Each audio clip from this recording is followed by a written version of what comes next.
Hello, everyone, and welcome back to the Surprise Jab Podcast. I'm your host, Zach Ruger, and as always, surprising you with brand new topics every episode and jabbing you with your daily dose of UFC. And we are fresh off of a big event.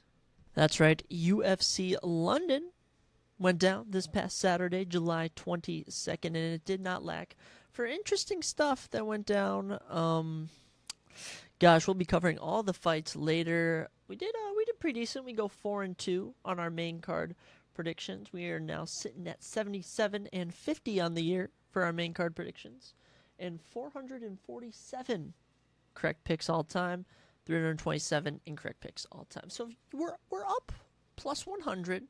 So we're above 500. But I mean, gosh, when you pick events since 2020, I mean, I started out pretty rough. I get better here and there, but at the end of the day, you just gotta keep improving. And that's just all you can do. Analyzing the fights, analyzing historically how fighters do in certain areas, doesn't always play out, as we saw on this event. You know, you may think, hey, here's a London fighter who's never lost in London. They statistically should not lose, and they end up losing. But you know what? It happens. We'll be getting to UFC London in a bit, and we will also be talking about quantum physics. For anyone interested, that is your surprise topic for this episode. But we'll actually be starting out with Loyal to the Belt, a segment I created where we posed the question, are you loyal to the belt, or are you loyal to the fighter? On today's episode, we will be looking at Zhang Weili, the current UFC Women's Strawweight Champion. Zhang Weili, a fan favorite, a personal favorite of mine. Let's look at her title run so far. It's been very interesting, to say the least. Actually, what am I saying? Her title rank. She's won the belt twice. All right, let's start off. Zhang Weili comes to UFC, picks up a couple wins for getting a title shot against Jessica Andrade in August of 2019 in China. The last time the UFC was in China, in fact. She would end up knocking out Jessica Andrade in 42 seconds, earning a performance bonus, and winning the strawweight belt. Following that, she would put on one of the greatest fights of all time, currently the greatest women's fight in probably mixed martial arts history, without a doubt UFC history, against Joanna Jędrzejczyk at UFC 248. That was in 2020, for anyone following the timeline.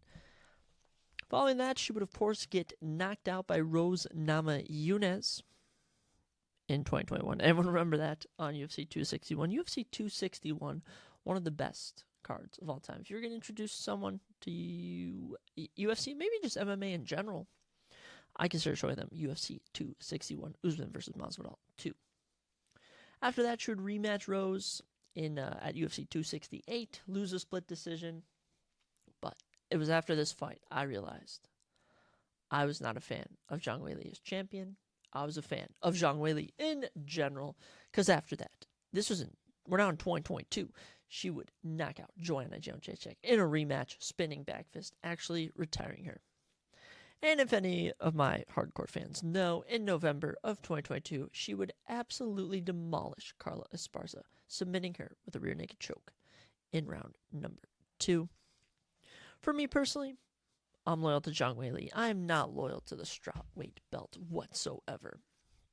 Zhang Weili is just so exciting. She brings this intensity. She's also like oddly polite while also menacing at the same time, which I love.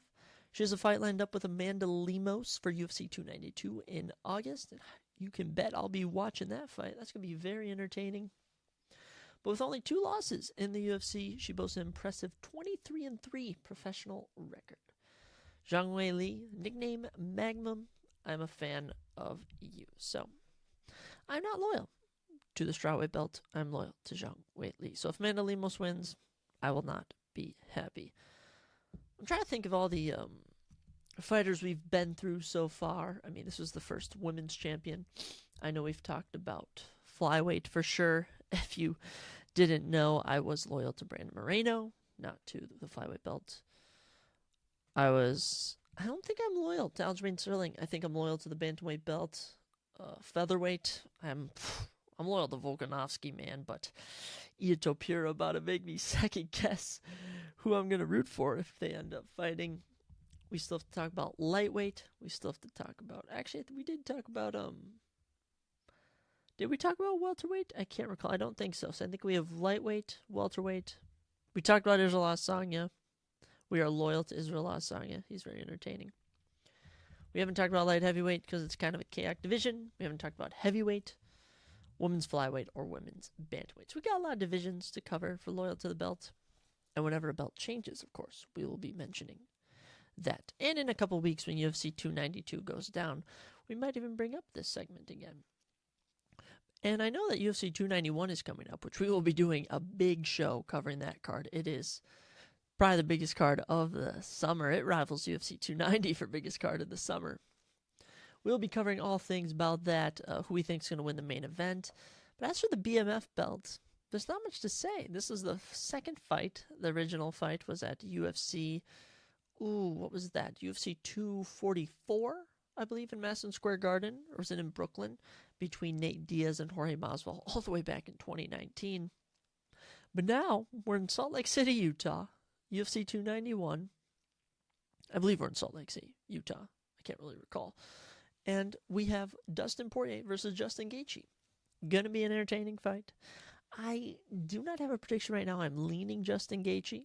Not really a Dustin Poirier fan, to be honest. I don't think I've ever predicted him to win a fight. Actually, I predicted him to win his rematch with McGregor, which I guess was their third installment, now that I'm thinking about it. Who knows if McGregor will ever fight again. We'll need to talk about that at some point. But yeah, lots going on in that department. But as for loyal to the belt, we are not. We are loyal to Zhang Wei Li. Or should I say loyal to the fighter? I think it should be loyal to the fighter or loyal to the belt. And I was debating doing this, talking about professional sports teams. I don't know how that would really work out. So we'll keep it to MMA, particularly. Maybe we'll look at other promotions. But as for now, we have only 2 more segments left, but they're going to be taking up a majority of time. Starting off with our London recap. That's right, UFC London. Whew, what an event, guys. What an event. I was somewhat busy while it was going down. I was at the gym with my friends, which was fun. After that, I actually went to the gym with my girlfriend. Then I actually went to an art museum, which is super interesting. I would highly recommend checking out an art museum. I went to the Minnesota Institute of Art, and I enjoyed it very much. Just appreciating the design of some of these artists and the detail they go in, the tiny details. It is so interesting. I find it so fascinating. And it was a pleasure. But amidst my busy day, I was able to catch some of these fights. And boy, were they interesting. All right. Only 2 performance bonuses. I just feel UFC's been getting a little carried away with only giving out 2 performance bonuses when we definitely have more than 2 good performances. And one of these performances, Paul Craig, I mean, good for Paul Craig getting a performance bonus. But I mean, the co-main event, the upset, I mean, that should have definitely been performance bonus worthy. Give Julia Stoliarenko her 50. Okay. But we'll move on and actually talk about the whole card. So let's get going. We start off the night in flyweight, and we start off the night with a finish, which is always good. Rafael Filo gets rocked by Daniel Perez early. Whew, I thought he was out there. I thought Rafael Filo was done for. But he manages to withstand the storm, take down Daniel Perez, lock in an arm triangle, and finish him. Rafael Filo improves to 15-3 and gets his first UFC win. And I mean, this is a guy who debuted against Muhammad Mokaev. So I mean, he had a tough route into the UFC. If anyone doesn't know, Muhammad Mokaev, an undefeated fighter. I believe he's Dagestani. He's Russian, but he's also English. Maybe I don't really know Muhammad Mokaev's full background, but I do know he's a very talented flyweight, and Rafael Filo gave him a run for his money in his debut. For Daniel Perez, I mean, certainly showed he has good striking, just not good takedown defense, or I don't even know anything. He kind of choked the fight. He could have definitely knocked Filo out, but instead Filo was able to rally. Very happy for them. And flyweight needs guys. The flyweight division in the UFC needs more fighters. You know, Happy Philo's one of them, right? Let's move on. And Shauna Bannon, gosh, what a tongue twister saying that, loses to Bruno Brazil by unanimous decision. She drops the first 2 rounds, rallies in round 3, but it's to no one's avail. Look, she had some hype going into this. She was actually undefeated at 5-0, but Bruno Brazil manages to do some takedowns, work just striking overall. Got the victory. Not much to say here. Just typical. That sounds sexist. Women's MMA fight, that is boring. Nothing to go back and rewatch. And look, there's men's fights like it too, but I just feel like it's recurring in the women's division. Stuff like this. I mean, it's nothing personal, as I say. I mean, with the Barbie movie out, I mean, I gotta be careful what I'm saying, but it is what it is. All right, we move on to another. I did not catch this fight. I was gonna say another dud, but Chris Duncan versus Yanal Ashmouz. Apparently, it was a very good fight. Yanal, sadly, was 7-0, but is now 7-1. So, suffering his first career defeat, as Chris Duncan improves to 11-1 with 2 UFC wins. Apparently, Chris Duncan had everything going, was out striking him, landing takedowns. Good job for Chris Duncan, man. And he called out, gosh, I think it was Jordan Leavitt and someone else who I can't think off the top of my head, but Chris Duncan had a very good call out. Man, I'm happy for it, you know? Chris Duncan, good for you. I believe he's a Scottish fighter. So Scotland, I believe, went 2-0 tonight. So good job. Good job to the Scotland boys. I don't know what a Scotland accent is. I can't do it. A Scotland accent. I don't know. So many different European accents, but let's move on to women's bantamweight. Whew. You know, I missed the first 3 fights. And I finally catch a fight, and it is terrible. Ketlin Vieira beats Pan Kianziad. Just 30-27, 29-28. I don't even know what it was. Gets the unanimous decision. Pan was ranked 7. Ketlin was ranked 4. Ketlin will remain at 4. I wouldn't be surprised. Actually, Pan will probably stay at 7. Not much happened in this fight. But, I mean, let me just read something to you. Ketlin Vieira, 3 takedowns. 10 minutes and 49 seconds of control time. Could have 10-8'd her through the first 2 rounds before landing a takedown, then getting it reversed, and Pan wins round 3. Gosh, it's very boring fight. Does not. Both their stocks dropped after this one. Especially Ketlin Vieira. She manages to land takedowns and do nothing with them. At least lock up a submission, ladies. At least do something entertaining, but it is what it is. Not much to say. Not much to say. Ketlin Vieira gets the win. Do I think a title shot's next for her? Do I think a top 5 fighter who just got a win? The number 4 women's bantamweight just got a win, and I honestly think she should still fight down. I think a women's bantamweight should be Mauro Bueno Silva versus Julia Pena for the vacant belt, or you could do Ketlin Vieira versus Julia Pena, and Raquel Pennington versus Mauro Bueno Silva for the vacant women's bantamweight belt. I do not really care. As for Pan, she'll fight down. She should fight Norma Dumont. Just Norma Dumont, just one. And it's fresh in my mind. All right. Moving on to another fight I caught. Wow. Mahmoud Muradov versus Brian Barberena. This is I'm not going to say fight of the night. I'm going to say the most chaotic fight of the night. My goodness. We'll talk about Mahmoud. Finally gets a win. He was on a little 2-fight losing streak. Unfortunately for Brian Barberena. Falls to 0-3 in his last 3 fights. But what a debut at middleweight for Brian Barberena. He brought the fight, but Mahmoud Muradov. Wow, listen to these stats. 2 knockdowns for Mahmoud. 54 significant strikes to 28 for Brian. 81% takedown rate. 13 for 16 on takedowns for Mahmoud. 5 minutes and 10 seconds of control time.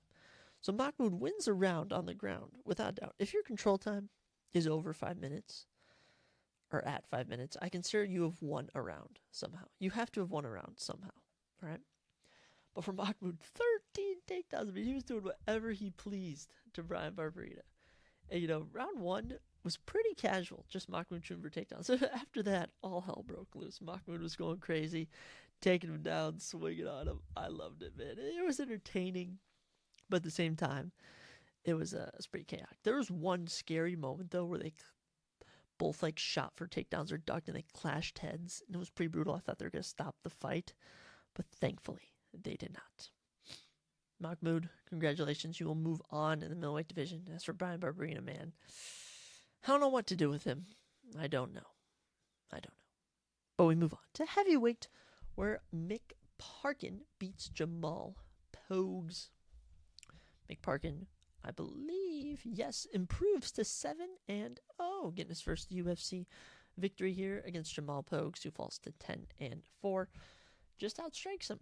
Not much to say. Mick Parkin is able to just use his distance, strike well. Jamal had just over a minute of control time just from cage hugging, but Mick wins all 3 rounds. I did not catch this fight. Actually, I think I caught the opening round, and I realized nothing was going to happen, so I headed out. That's all. That's all there is. Mick Parkin gets a win. Another heavyweight fighter moving up in the world. He should fight someone like Jake Collier, Josh Parsons, Dontel Mays, Andrei Arlovsky. Random heavyweights. Ilir Latifi. Actually, I think he was cut, but oh well. We move on to Joel Alvarez beating Mark Diakise by Darce choke in round number 2. Did not catch this, but good job to Joel. Hadn't fought in close to 2. Actually, it was over 2 years. He had not fought in a year and a half when Arman Tazukrian just absolutely laid into him and destroyed him. But he comes back, gets a win over Mark Diakise. And this is crazy. All right, Joel Alvarez, 20-3 professional record, 17 submission wins. 17. That's insane. I'm pretty sure all his victories are by finish. Maybe but one? I don't know. Oh my goodness. Joel Alvarez. Excellent work. That's for Mark. You're now in a little 2-fight skid. Didn't expect much of him, but Joel, 20-3, very impressive. He's calling for someone ranked. If I could give him someone ranked in the lightweight division, which is where this fight took place. Number 14, Demiros Magulov, actually just retired, so he's off the board. But Jalen Turner is coming off a loss, so I could easily see them doing the Jalen Turner fight. And as always, there's Paddy Pimblett, because he's a fighter. That always comes to mind. And he also wasn't on this card. He should have been. Hopefully we get him in December. I'm hearing word. Maybe Hanato Moicano or Matt Frivola for a big fight. Who knows? We shall see.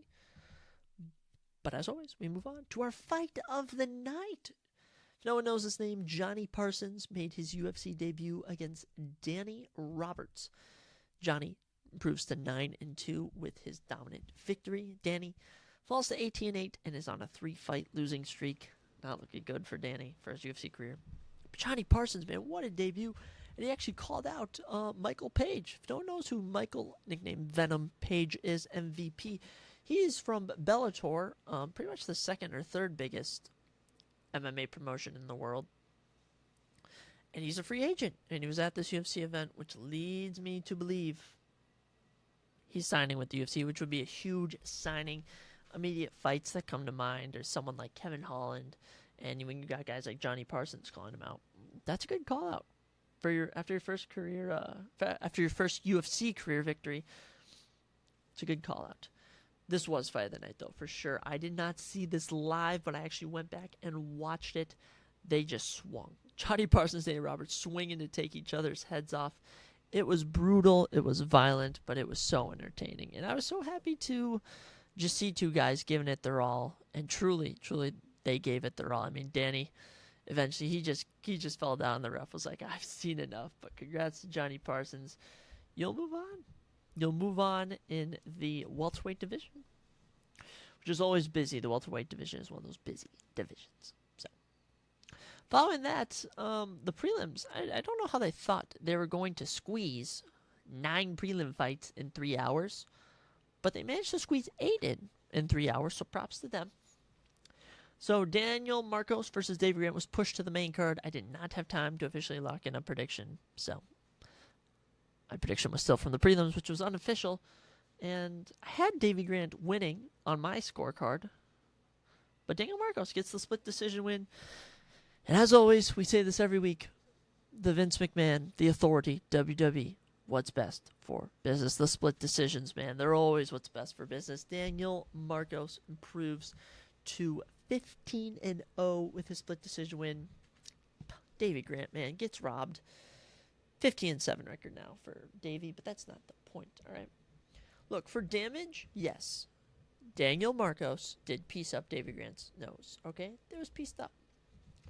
But if we go round by round, Davy Grant outstruck him in every single round, right? Daniel Marcos landed one takedown in round 3 for 13 seconds of control time, okay?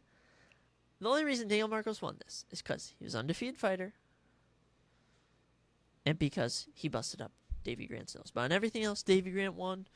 More significant strikes, more total strikes. Man, it is what it is. Poor Davy Grant. As for Daniel Marcos, he'll move on in the bantamweight division, but not much more for me to say. I'm very disappointed in the judging, especially when they mess stuff up.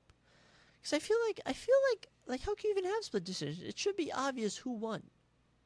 It should be obvious who won. But I guess you do have close fights, so there's that. Before we get into the main card, I'm actually gonna read over a couple of facts that I ran across about the card. So debuting fighters go 1 for 2 on this card. Shout out to Johnny Parsons being the only debuting fighter to keep a victory. I don't even know. Tom Aspinall, Paul Craig, Johnny Parsons, Dane Roberts all earned $50K.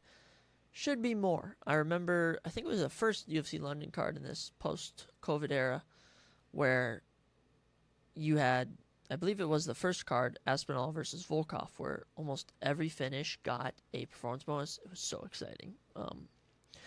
This was actually the 224th UFC Fight Night. If you guys don't know, there are UFC pay-per-views, which are the numbered ones. So 291 is coming up. That's a pay-per-view. But as for these cards, they're called Fight Nights. There's a difference, right? This was the 224th.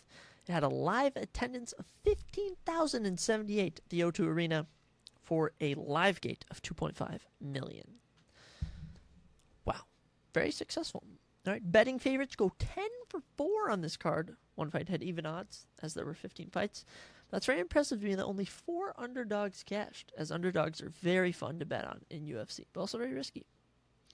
Betting favorites improved to 16-9 in UFC headliners this year. And what I was going to look at is if they meant fight nights or pay-per-views.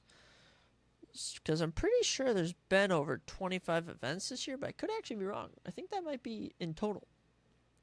So I'm trying to think. I believe last weekend, Mauro Bueno Silva was an underdog. And the weekend before that, Volk was a favorite. So I was trying to remember. And lastly, total fight time for this 15 card bout, if I can pronounce it, was 2 hours, 50 minutes, and 37 seconds. That is in octagon time of the clock running. That's a lot of fight time. I believe it's the most this year. The longest, I think, is UFC 245, which was Usman versus Covington, their first fight. But man, what a long event. What a long event. This was, honestly, the London events have been kind of getting worse. I think this was better than the last one, without a doubt. But at the same time, I mean, nothing's going to top Aspinall versus Volkov. That was one of the best. That's probably the best London card. It's one of the best cards I've watched. I believe that took place. Actually, that took place last year, 2022. Wow. All right, but enough of the fun facts. We got 6 fights to cover. All right. Starting off the main card, we had Lerone Murphy versus Josh Culiabo. And wow. Lerone Murphy proved why he should be undefeated, as he is now sitting at 13-0. And 1. He had a draw. But man, Lerone now on a 5-fight win streak. All right, in the UFC. Hey, so if you don't know, I mean, 13-0 professional record, but 5-0 in the UFC. And what a dominant win against a tough Josh Culiabo, who was on a 3-fight win streak before losing this fight. But I mean, just listening to the stats, it was all Lerone Murphy. Okay, a knockdown for Murphy. 59 stiffened strikes for Murphy, 23 for Josh, 87 total strikes for Lerone Murphy, 40 for Josh Culiabo, 3 takedowns for Lerone Murphy for 7 minutes and 38 seconds of control time. It was all him, man. He showed good control, he showed good striking, good resilience, he knew what to do. He knew when Josh was tired to hit him, and just an improvement standpoint from Lerone Murphy compared to his last fight, where Gabriel Santos gave him a run for his money, showing some great Great groundwork, great striking. All credit to Lee Rowan Murphy. And you got a good London fighter here, guys. I mean, everyone was talking about Molly McCann, Patty Pimblett, Darren Till, all being the next champions. Talk about Lee Rowan Murphy, man. Talk about him, all right? And he was calling out, I believe, Edson Barbosa, who's currently ranked number 14 at featherweight for UFC Sao Paulo, November 4th, which is assuming to be in Brazil. I like that fight. I really do like that fight. Edson may be coming off a big win, but he's in gatekeeper territory. I also like a Bryce Mitchell fight, an Alex Caceres fight, a Dan Ige fight. I like all kinds of fights for Lee Rowan Murphy. But there is another fighter I think he could face next we'll talk about in a second. But hold that thought. I do like the Edson Barbosa fight out of any of these fights, okay? Then Fares Zayam beats Jai Herbert. Not much to say. Fares Zayam gets a typical unanimous decision. Now on a 2-fight win streak, 14-4 professional record. As for Jai Herbert, now is 1 win, 2 losses, and a draw in his last 4 fights. 12-5-1 professional record. Jai just didn't show much here. Fair as I am, pushing the pressure. I didn't really catch this fight, but doesn't look like I missed much. As for Fairs, he wins, moves on to the lightweight division. Lightweight has so many fighters. I mean, no one even comes to mind for him. I'm really more experienced with the main fighters, the ranked ones. The unranked guys, there's so many. I mean, you could go through a list, but I mean, think about like Patty Pimblett, the more popular named unranked fighters, but Fair I am, all credit to you. You get the win. And I don't know if he can turn around for a Paris card, but it would be very, very cool if he could. And who can I give you guys? Nasrat Hakpasarat. He's a good unranked lightweight fighter that Farzam could fight. Look him up, all right? But we move on to our ranked middleweight showdown as Paul Craig makes his, I was about to say UFC debut, middleweight debut in the division. And it's a success. I actually said it right. I don't know why I repeated that.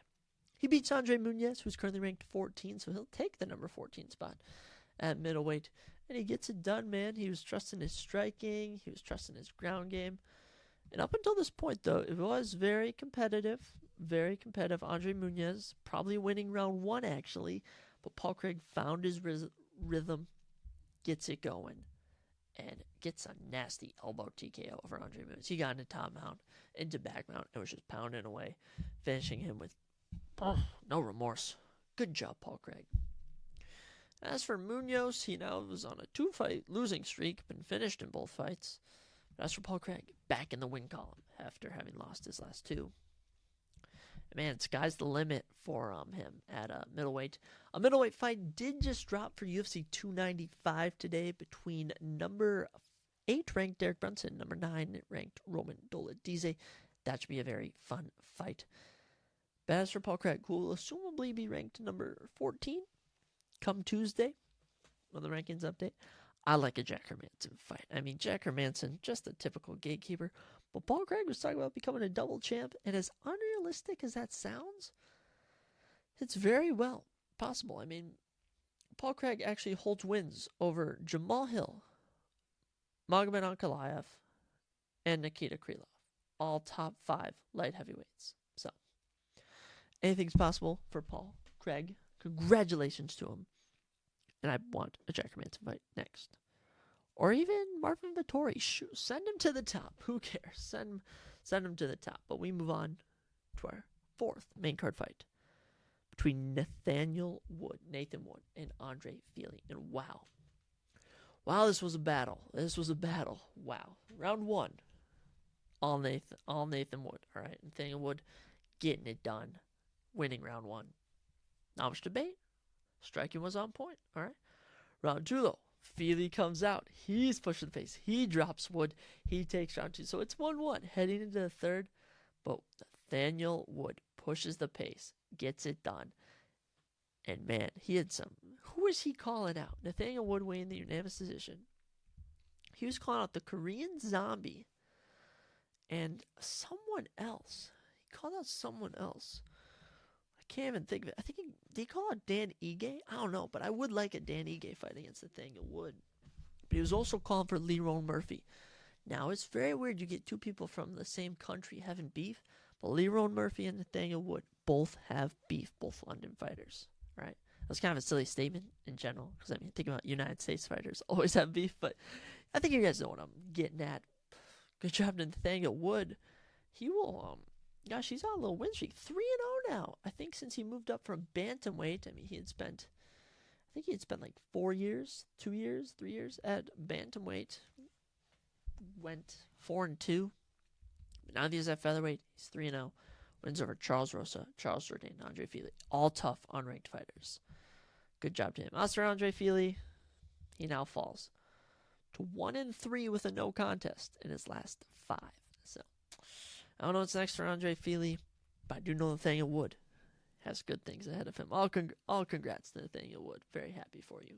But let's get into this co-main event, because oh my goodness, who saw this coming? Who saw Julija Storyalenko submitting Molly McCann? I did. All the betting lines had Molly McCann as a huge favorite for TKO. I think that was everyone's big prediction. But oh man, I don't even know what happened. I did not catch it. I only saw what happened. But from what I'm assuming, look at the stats, is that Julija landed a takedown early into the round, a little bit into the round.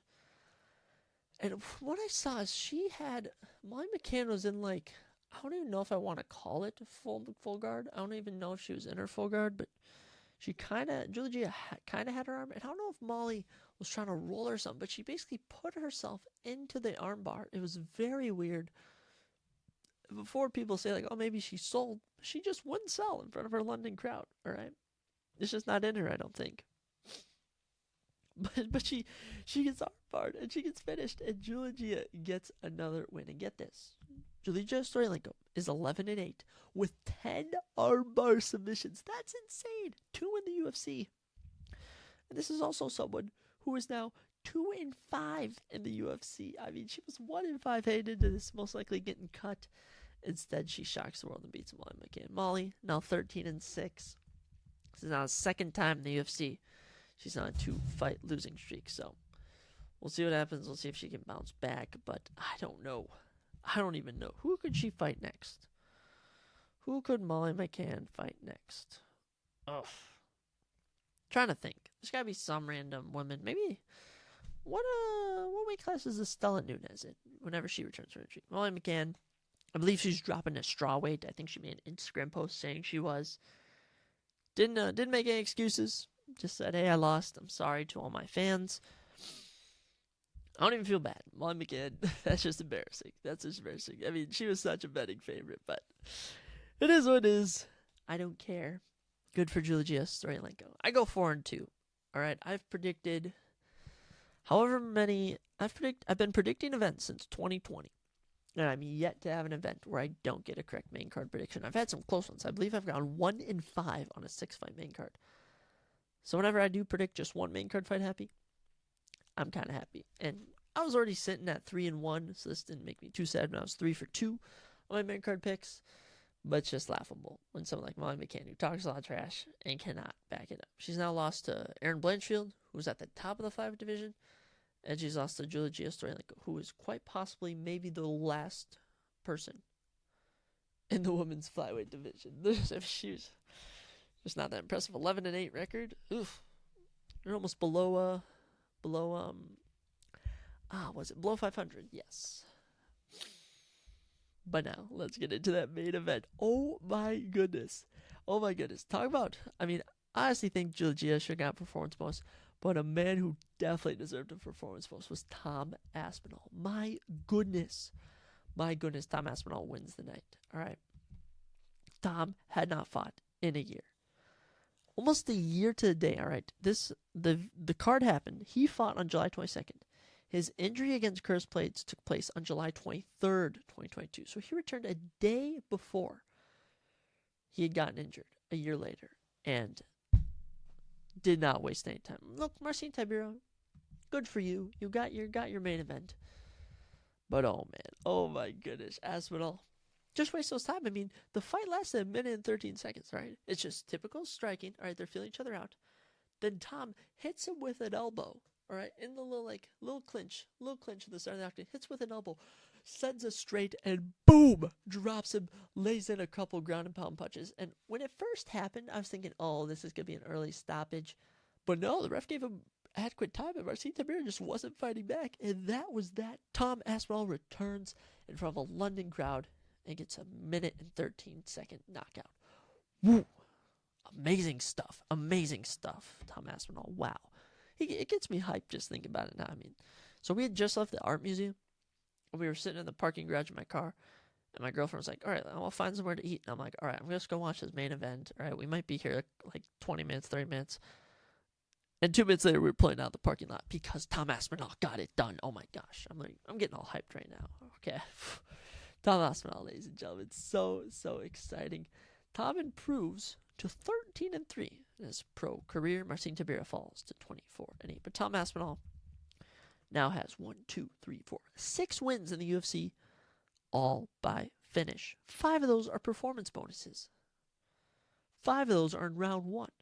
The farthest he's ever fought in the UFC is into round 2 against Andrei Arlovski, where he went 1:09 into round 2. And even Curtis Blades does not consider his injury loss.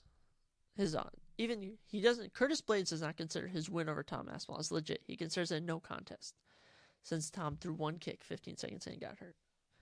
Tom Aspinall, ladies and gentlemen, the best performance of the night. And he's currently ranked number 5. Curtis is 4. So I'm actually going to move Aspinall to the number 4 spot in the heavyweight division. Blades down to 5. I would say he should pass Stipe, but since Stipe's fighting for the belt, I doubt they're going to keep wanting to drop him. So I'm going to say Aspinall moves up to 4. But he called for the winner of Cyril Gane and Sergey Spivak. He said he will be in attendance for that fight when it goes down in September 2nd, I believe, in Paris. Whew, that should be a very good one. And I believe that is what should be next for Tom Aspinall. Because without a doubt, Sergey Pavlovich is next in line for a title shot. But after him, it'll be Aspinall versus the winner of Cyril Gane and Sergey Spivak. And depending if John Jones retires, because John Jones did notice Aspinall, he did notice Tom Aspinall. John Jones kind of gave like the, okay, I see you. So maybe John Jones will stick around, but I said, I think last week or the week before, that I don't think John Jones is going to retire. But I'm becoming less and less confident in that as the weeks build up to his fight. So we'll see. But I do hope he doesn't retire and he fights Tom Aspinall. So we get that. All right. Lots of good performances here on UFC London. But yet again, the crowd was not really into it. And can you blame them? All right. Let me see if a fight was a dud or nud. Dud or a nud, right? I don't know what a nud is, but that's what it is, right? So for the prelims, I'm going to give Rafael Fila versus Daniel Perez a dud. No, gosh, now I've confused myself, all right? I think I have all the fights on this card. 1, 2, 3, 4, 5, 6, 7, 8, 9. Actually, you know what? I think a majority of these were actually pretty good. I was going to hate, but I can't even hate. I think a majority of these fights were good. Obviously, they put some crappy prelim fights in here. But, you know, that's just how the cards go. Every single event has bad parts to start out. There's not much more to say for this. All right? Congratulations to Tom Aspinall. Definitely the biggest winner of the night. I'm very happy to see what's next for him. All right? And that's all you got for UFC London. We move on to UFC 291. I'm so excited to do that preview show. I mean, I like doing recap shows like this, but the preview shows are so fun. Oh my goodness. And this card is so good. I'm gonna need to buy some more time for the podcast. I'm gonna need to we might I don't know if I can do 2 hours long for a preview show, but I might try and do 2 hours for that because it's gonna be a fun one. Dana, take my money. All right. But with UFC coming to an end, you've been jabbed with your daily dose of UFC. Let's get into the surprising topic of this podcast. And that is quantum physics. And I know people hear quantum physics and they think, what's quantum physics? I don't know what that is, you know. When I heard quantum physics, I thought of Ant-Man Quantumania, the quantum realm. I thought of Marvel movies of just made up stuff. But no, quantum is real. There's quantum energy, there's quantum mechanics. We're focusing on quantum physics, and I asked one of my buddies, hey, what surprise topic do you want to hear on the Surprise Jab podcast? He said, why don't you talk about why don't you talk about quantum physics as a joke? And I said, bet, you're on. And so we did a little research, and we are going to teach you all about quantum physics. And I taught myself about it, and honestly, it's very fascinating. I cannot lie, it's very fascinating. So I'm going to take a quick break, get a drink, and we'll be right back to talk about quantum physics. So, quantum physics. All my source material for this is coming from Caltech. So I made sure I had a reputable, I believe that's right, a reputable source for this. So Caltech, California Technical. Very good source, very reputable. I like that word, reputable, okay? So what is quantum physics? So quantum physics is the study of matter and energy at the most fundamental level. It aims to uncover the properties and behaviors of the varying building blocks of nature. So you hear that? Sounds super sciencey. Let me just break it down for you. It's just the study of matter and energy at the smallest level. The most fundamental level means as low as you can go. And there is a low. There is the most you can go for something. And in the physics part of it, they're uncovering the properties and behaviors of the stuff at the quantum level. So let's use the quantum realm, for example, in Ant-Man. And, I should not be using that. That's definitely a bad comparison of made-up Marvel movies. But at the end of the day, we have our world, which is the non-quantum world. Then we have the quantum world, where Ant-Man's at. All right? That's my comparison. Isn't that awesome, right? Lasers and transistors have came out of the study of quantum physics. Lasers, obviously, the little red things you point at stuff. Any form of laser. But transistors, you don't know what transistors are. Those are the things in all your electronics. You open up let's say you just break open your phone, you break open your computer, break open any electronic gadget, and you see all these weird, almost looks like a little city down there, a little metallic city, all those electrical circuits and stuff, all those electrical circuits, that's a transistor. They're in all of the electronic devices, and that came from the study of quantum physics. All right? Quantum physics arose in the late 1800s, early 1900s, and it came from the experimental observations of atoms that did not make sense in classic physics. So in the classic physical sense, these atoms, they were not able to look past a certain level.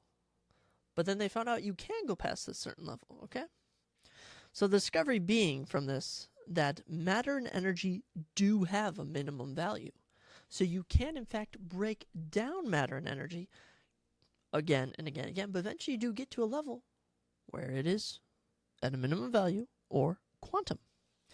An example being light of a fixed frequency will deliver energy in quanta called photons. So photons have the same amount of energy, but they cannot be broken down. So 2 photons, same amount of energy. You can't go below a photon. That's as far as you can go. And actually, the word quantum has Latin roots, meaning how much. So, how much can you break this down? You can go down to a certain level. So, quantum's like the final level.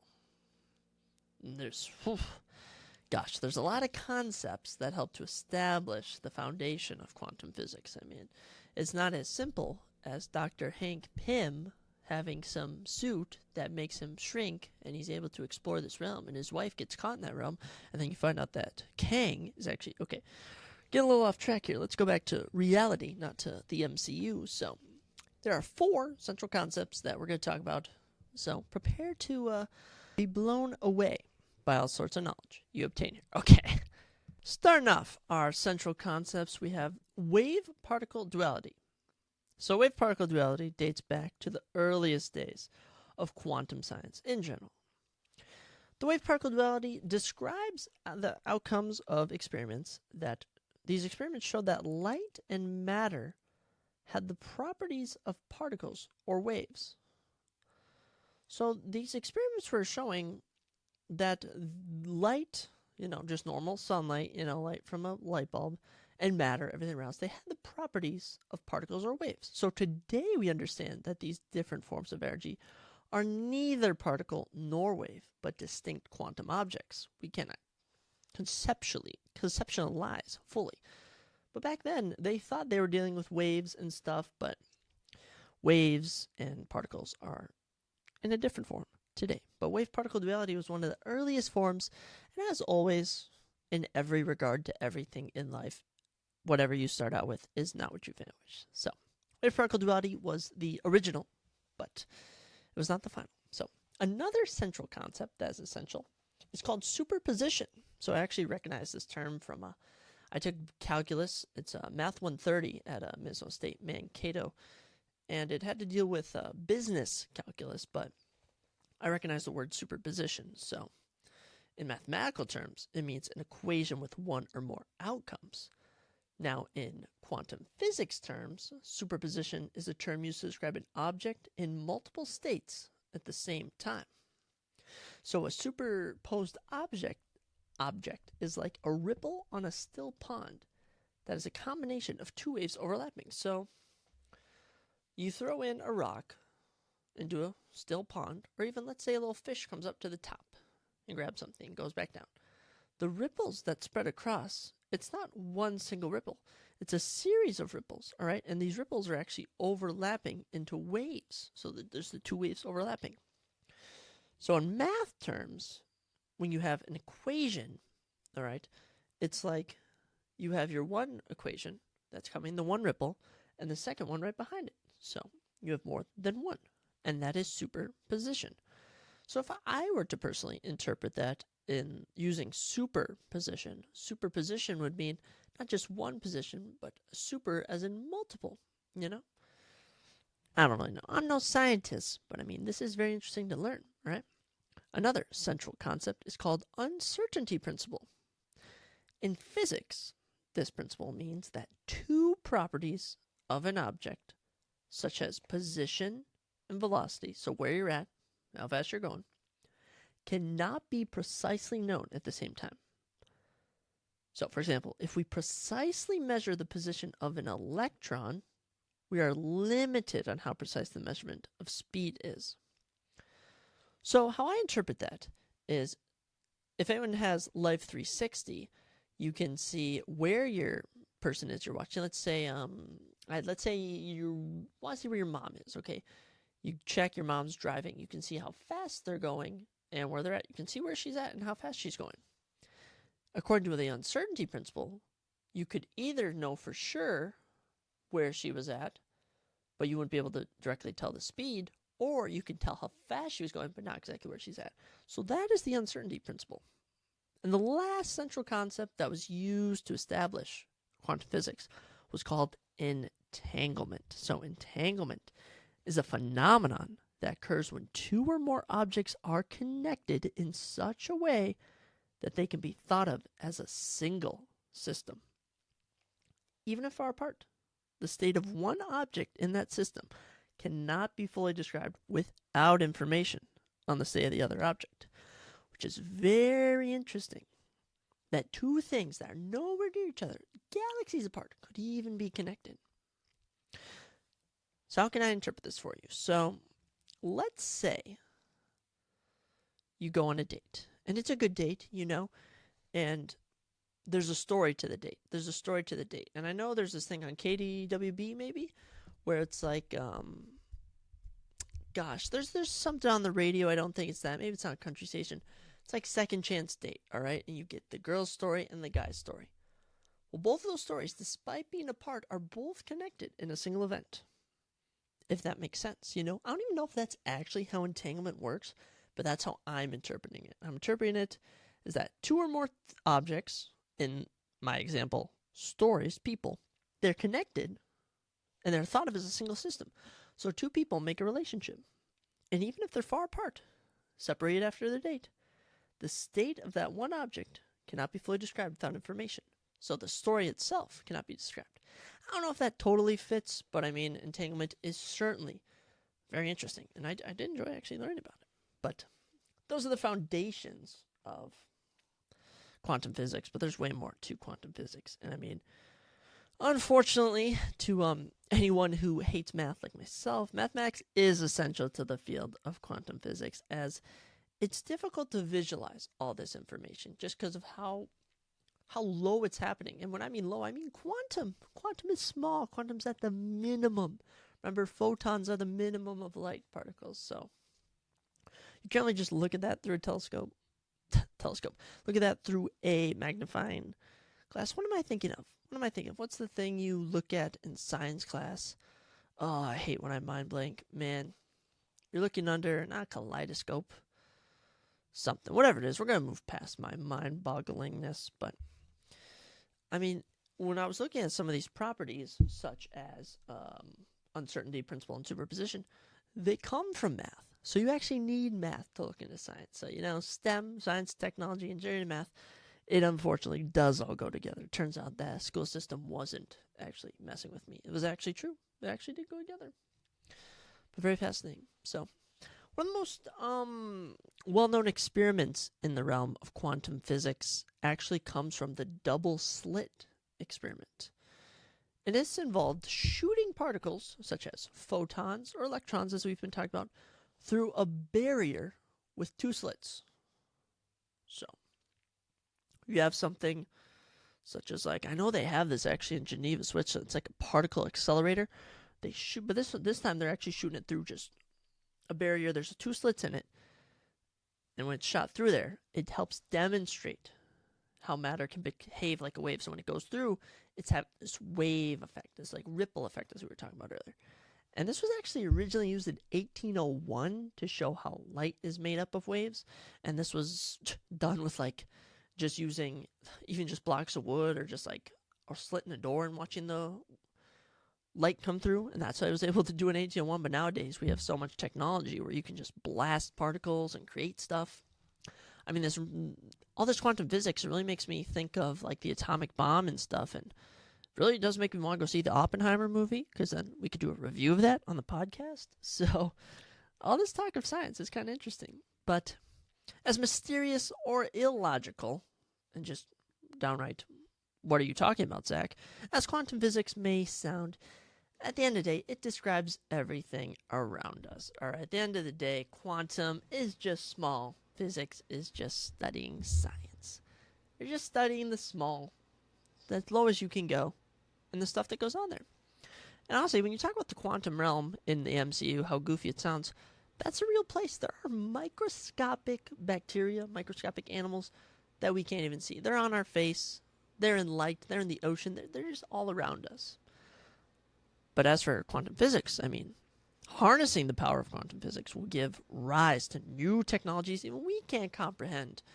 I mean, they're creating stuff nowadays that's just unbelievable. I mean, I've been listening to the Sean Ryan Show podcast, and he's been having some FBI whistleblowers on talking about all the technology the government's hiding that the government doesn't even know about. There's secret governments in the world that are using this stuff in Antarctica, in Indonesia, in Russia and stuff. Places that are very undisclosed. I mean, even the deserts of New Mexico, Arizona, California. And this all comes from science. And quantum physics is really diving into the bottom line of what is possible for humanity if we are able to channel this quantum energy. And though we could talk about quantum mechanics, we could talk about just quantum energy in general, because that is different. Quantum physics is what we chose to focus on today. And I learned a lot.